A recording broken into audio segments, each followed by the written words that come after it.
E aí pessoal, tudo bem? Sou o professor Daniel e a gente vai iniciar agora a última aula do nosso último módulo do curso de cibersegurança. Hoje nós vamos falar sobre combate ao cyberbullying e ao assédio online. O que é o cyberbullying e quais são as suas consequências? De acordo com a Unicef, o cyberbullying é o bullying realizado por meio das tecnologias digitais. Pode ocorrer nas mídias sociais, plataformas de mensagem, plataformas de jogos e celulares. É o comportamento repetido com o intuito de assustar, enfurecer ou envergonhar aqueles que são vítimas. Esses ataques, que muitas vezes podem ser coordenados, crescem à medida que aumenta o consumo da internet. Nas redes sociais, as pessoas demonstram coragem para fazer coisas que não teriam coragem de fazer na vida real, como incitar o ódio, o preconceito, a misoginia. E os efeitos do cyberbullying vão muito além do ambiente virtual, resultando não apenas em problemas psicológicos e emocionais, mas também sociais e físicos. Mente e corpo estão profundamente conectados. Problemas como ansiedade ou depressão afetam o organismo como um todo. Dores de cabeça, cansaço, sono excessivo, dores abdominais e até mesmo suicídio podem ser consequência desses ataques. Como a gente pode ver nas notícias aqui do Correio Brasiliense, o uso das redes sociais aumenta sintomas de depressão em adolescentes. E segundo o Globo, desligar a internet do celular melhora a atenção, a memória e diminui a depressão, aponta um novo estudo. Então a gente pode entender que a tecnologia e as redes sociais, sim, são muito boas em muitos aspectos, mas elas também têm seus lados negativos e a gente tem que estar de olho nesses lados. Em dezembro de 2023, Jéssica, uma jovem mineira, foi falsamente acusada de ter algum envolvimento amoroso com o humorista Whindersson Nunes. Ela recebeu tantos ataques que logo após cometeu suicídio. Segundo a Gazeta do Povo, o perfil da Choquei confessa fake news que desencadeou morte de jovem. Choquei, para quem não conhece, é um perfil do Twitter. Na época dos ataques, tanto Jéssica quanto a sua mãe pediram para que os ataques parassem, porém, o dono da Choquei ironizou os pedidos e logo após a jovem se suicidou. A gente consegue ver a publicação do dono da Choquei aqui dizendo: avisa para ela que a redação do Enem já passou, pelo amor de Deus, porque ele está ironizando os pedidos por texto e por vídeo que tanto a Jéssica quanto a sua mãe fizeram publicamente. Nós temos aqui um vídeo que a mãe dela gravou dias antes da morte da filha, pedindo para que o ataque parasse. Se você tiver interesse em ver essa súplica de uma mãe tentando ajudar sua filha, a gente vai ter disponibilizado aí, e qualquer coisa você também pode pesquisar na internet que vai estar disponível. Embora esse seja um caso extremo, com grande repercussão nacional, situações semelhantes são mais frequentes do que a gente imagina. Entre os efeitos mais comuns do cyberbullying destacam-se a ansiedade social, é onde a vítima tende a evitar interações, tanto presenciais quanto digitais, por receio de novos ataques. A constante sensação de estar sendo julgada ou vigiada pode gerar um isolamento progressivo, prejudicar o desempenho escolar ou profissional e dificultar a criação de vínculos afetivos. Gente, isso é muito sério e na nossa geração atual, que vai entrar agora, isso tem se deteriorado ainda mais. É algo que a gente tem que estar sempre de olho. É algo sério. Sobrecarga emocional.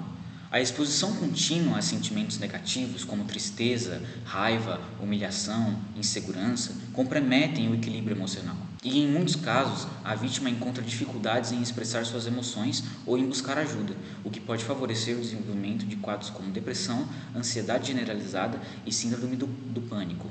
Quando a gente fala de cyberbullying, a gente fala muito sobre psicológico, a gente fala muito sobre emocional.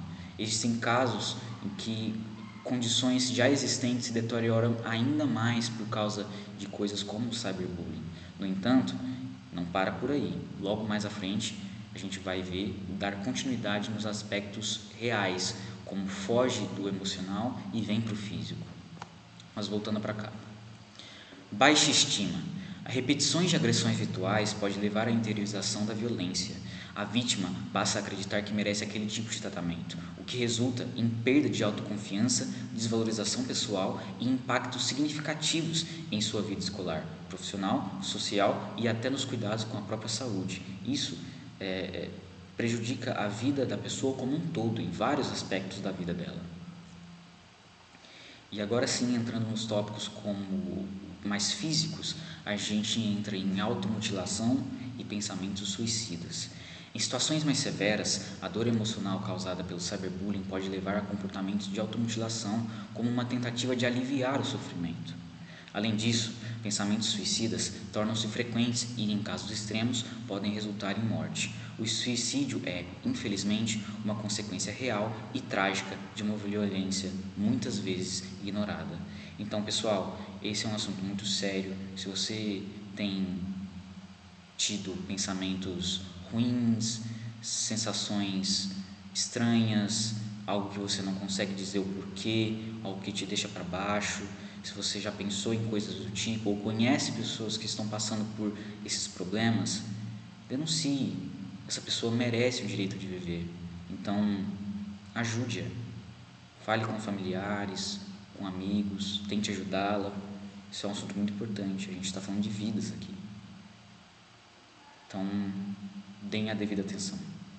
Vamos continuar. Dito esse cenário, como a gente deve agir diante do assédio ou das ameaças nas redes sociais? O assédio virtual e as ameaças nas redes sociais são formas graves de violência digital. Muitas vezes elas começam com comentários ofensivos ou invasivos, mas podem evoluir para perseguições. A gente está falando aqui de coisa real, da vida real. Chantagens, ataques coordenados, a gente está falando da realidade aqui. Diante disso, é fundamental saber como agir para se proteger e buscar apoio. Não responda aos ataques.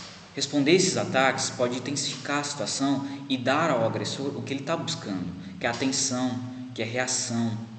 O silêncio, nesse caso, é uma forma de autoproteção, é a melhor forma de agir. Você também deve bloquear e denunciar o agressor. A maioria das plataformas oferece recursos para bloqueio e denúncia. Essas ferramentas ajudam a limitar o contato e permite que a rede tome providências contra o perfil. Então, denuncie. Se você está falando de uma rede social com uma conta que está sendo preconceituosa, ofensiva, denuncie. Essa pessoa não tem o mesmo direito de estar num ambiente controlado, um ambiente social, que é a rede social. Salve provas. Antes de apagar qualquer mensagem, print ou conteúdo ofensivo, salve tudo como uma prova. Registros como captura, links, datas são essenciais para uma possível denúncia formal. Caso você realmente tenha que entrar com um processo, abrir um boletim de ocorrência, ter essas provas vai mais do que te ajudar. Isso é essencial. Novamente falando, se você está passando por problemas como esse, converse com alguém de confiança. Não enfrenta a situação sozinho.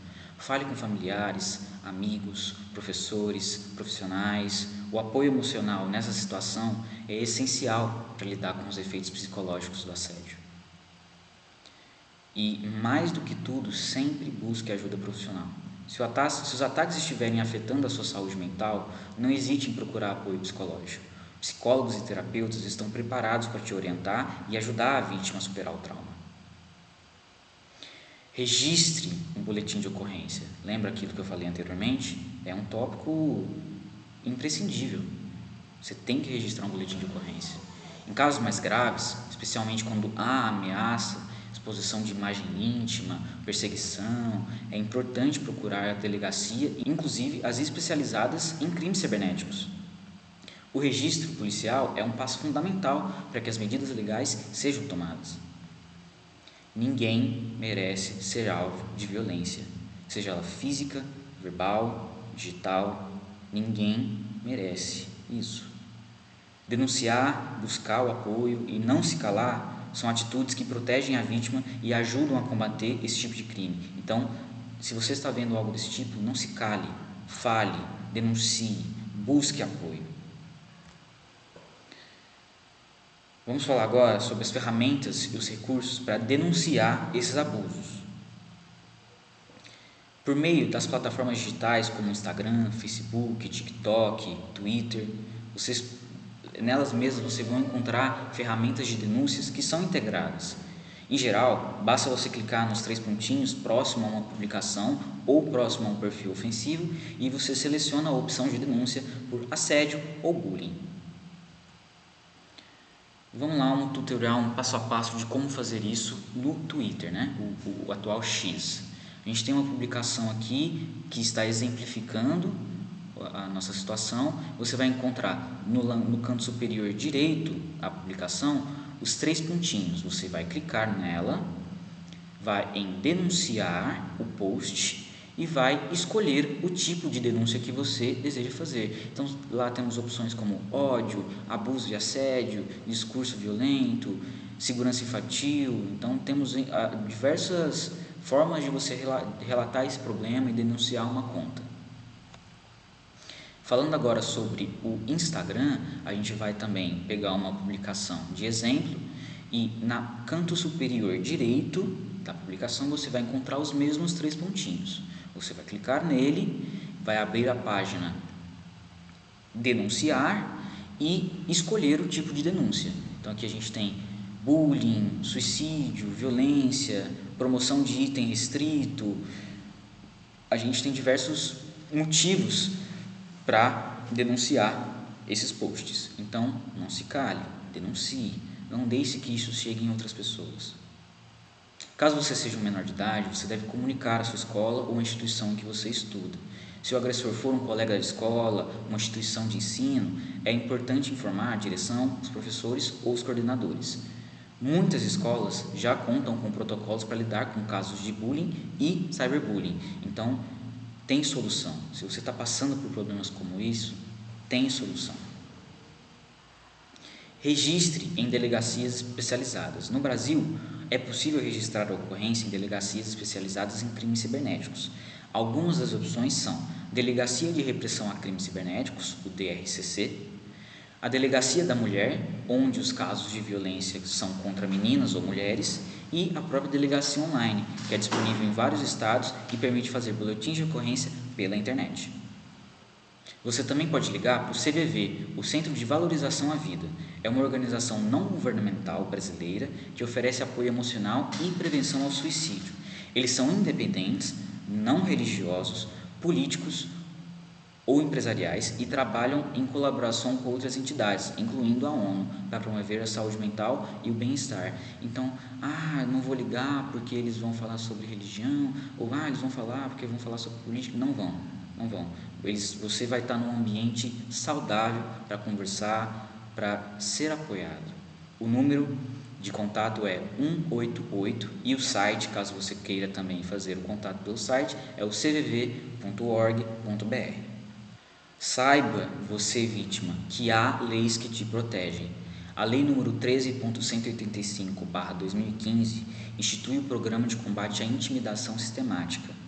E o Marco Civil da Internet, Lei nº 12.965/2014, garante o direito de remover conteúdos ofensivos e responsabilizar os agressores.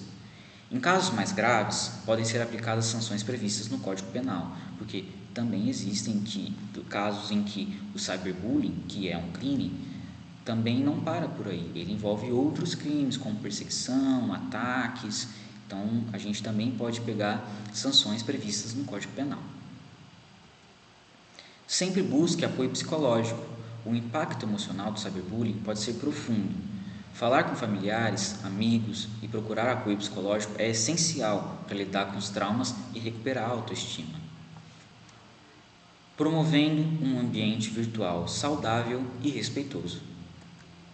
A construção dos ambientes virtuais saudáveis e respeitosos demanda ações coordenadas em 3 eixos fundamentais, e eles são a educação digital, a governança participativa e o monitoramento ativo.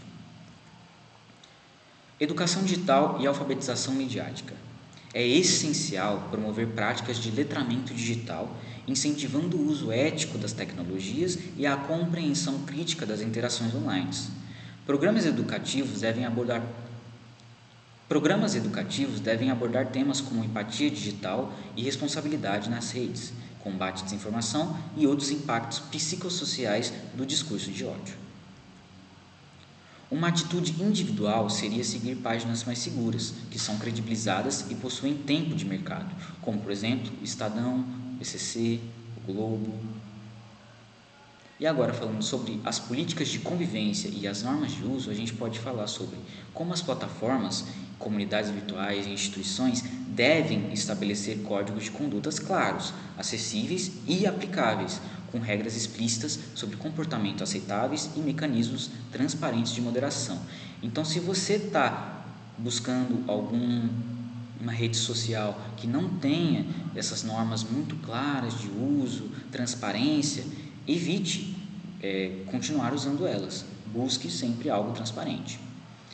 A definição de sanções progressivas e o respeito ao devido processo são pilares para garantir a justiça e a equidade. Você pode acessar as normas de uso de qualquer rede social facilmente pelo próprio aplicativo ou pelo Google. Aqui está o do Instagram, por exemplo. Tem um site que a gente pode usar e tem aqui os termos de utilização. Ele é bem extenso, mas vai por mim, vale a pena ler. Tem muitas coisas que a gente não faz nem ideia que a gente está aceitando. Tecnologia e monitoramento ético. Ferramentas de inteligência artificial, moderação automatizada e denúncias colaborativas podem ser empregadas para identificar comportamentos abusivos ou violadores de normas. Contudo, sua implementação deve respeitar os princípios de proporcionalidade, privacidade, não discriminação e supervisão humana, conforme as diretrizes da ética digital. O STF, Supremo Tribunal Federal, está atualmente discutindo o Marco Civil da Internet. Até o momento, o plenário da Corte tem 3 votos favoráveis para revisar o artigo 19 da lei, que regula a responsabilidade das Big Techs sobre o conteúdo que circula nas redes sociais. Mas na prática, o que se discute é se as plataformas digitais podem ser punidas por omissão em relação aos conteúdos violentos, extremos ou ilegais publicados por usuários nas redes. A lei atual blinda as Big Techs da punição por crimes cometidos por terceiros e prevê sanções apenas se a empresa descumprir ordens judiciais específicas para remover as publicações. Promoção de diversidade e inclusão.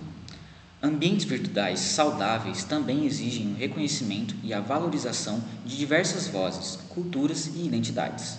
Iniciativas que ampliem a representatividade e coíbam práticas excludentes são fundamentais para a construção de um espaço realmente democrático. Como a gente pode ver na notícia do estado de Minas, Zelda, a atriz recebe ataques homofóbicos após ser cotada para live action. Então, ela está sofrendo um tipo de cyberbullying por causa de uma orientação sexual. Isso não faz sentido. Construir um ambiente virtual saudável é uma responsabilidade coletiva que envolve usuários, desenvolvedores, moderadores, educadores e formuladores de políticas públicas. Ao integrar educação, tecnologia ética e uma cultura de respeito mútuo, é possível transformar o espaço digital em um ambiente seguro, inclusivo e construtivo. E convenhamos, pessoal, isso é tudo que a gente quer. Então, é aqui que a gente termina nossa última aula e aqui ficam as referências.